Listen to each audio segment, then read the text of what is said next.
If you are watching this, I'm going to make a few assumptions. Your son has made the decision that he wants to play quarterback, and once that decision was made, your family started looking for ways to help him.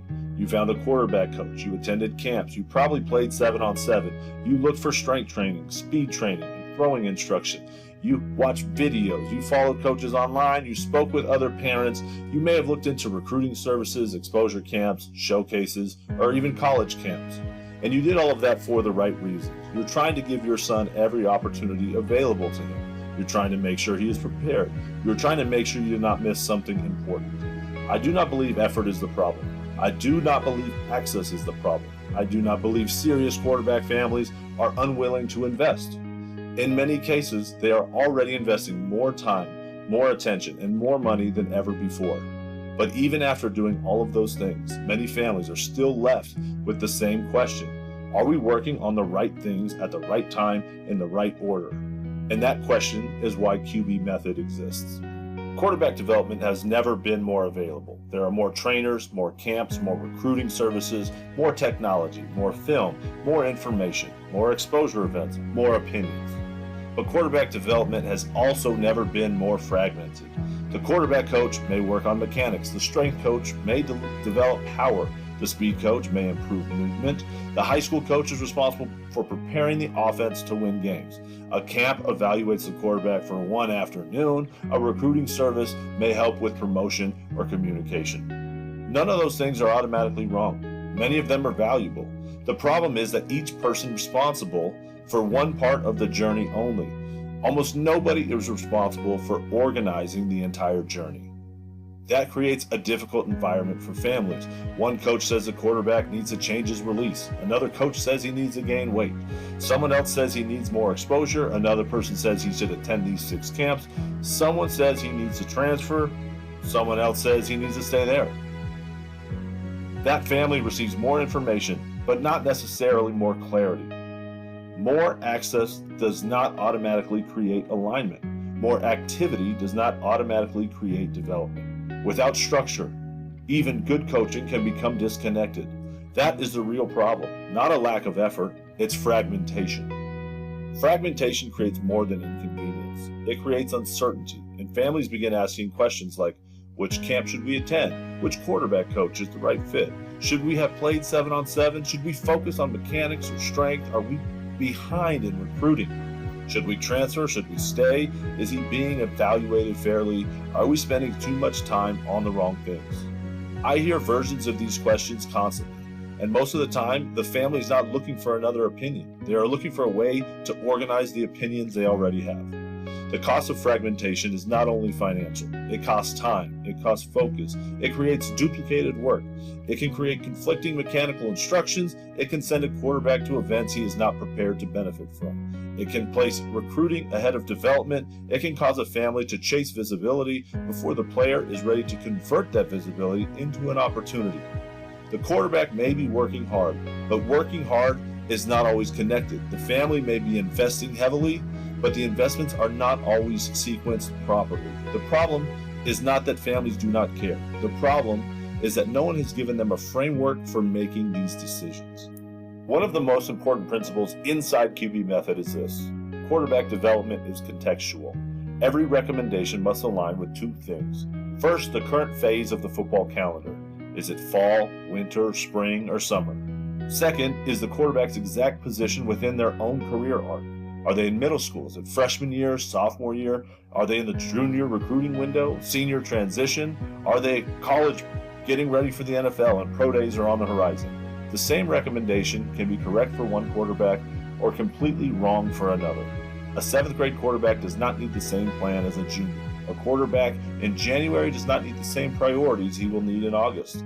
A backup quarterback may need different developmental emphasis than an established starter. A quarterback entering a recruiting window is different than one that is building a foundation.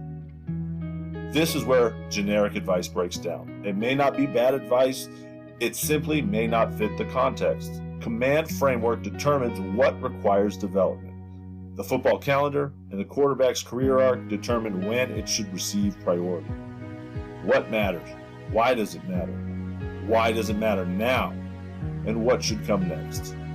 This is the structure that families are missing. I built QB Method after spending much of my life around the quarterback position. I experienced the position as a player.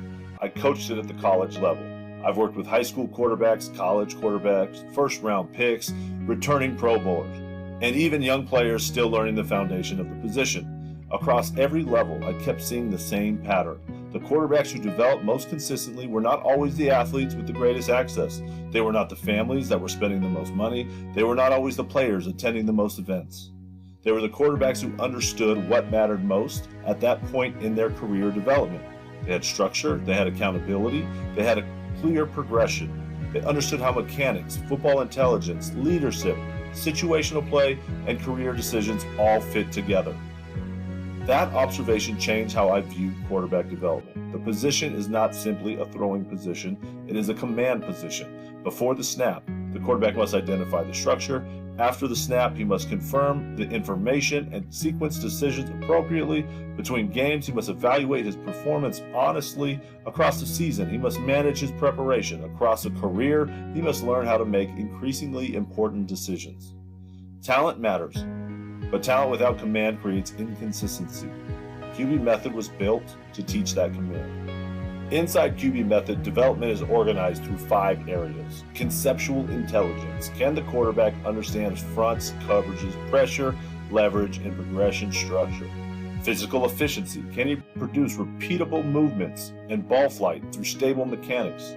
Situational authority. Does he understand that 3rd and 6 is not the same as 1st and 10? Does he understand how red zone, 2-minute, backed up, and 4-minute football change decisions? Leadership identity. Can he communicate, regulate emotion, accept accountability, and stabilize the offense? Career alignment. Are the family's training, exposure, recruiting, academic, and football decisions aligned with the quarterback's actual stage of development? These areas do not operate independently. Mechanics affect timing. Timing affects decisions. Conceptual understanding affects confidence. Leadership affects the entire offense. Career decision affect access and opportunity. The objective is cohesion, not random improvement, not more activity, cohesion. Standardize the system, personalize the prescription.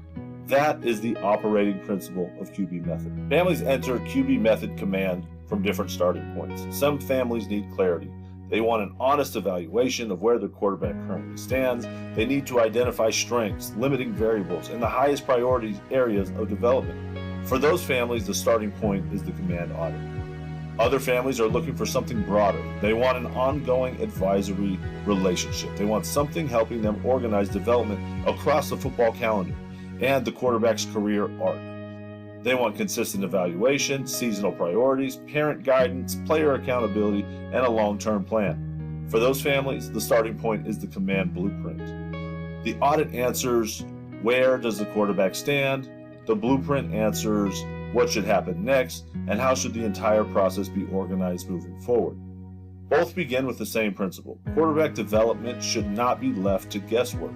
Your family may already be working hard. You may already have good coaches. You may already be investing in the right resources. The question is whether those efforts are aligned.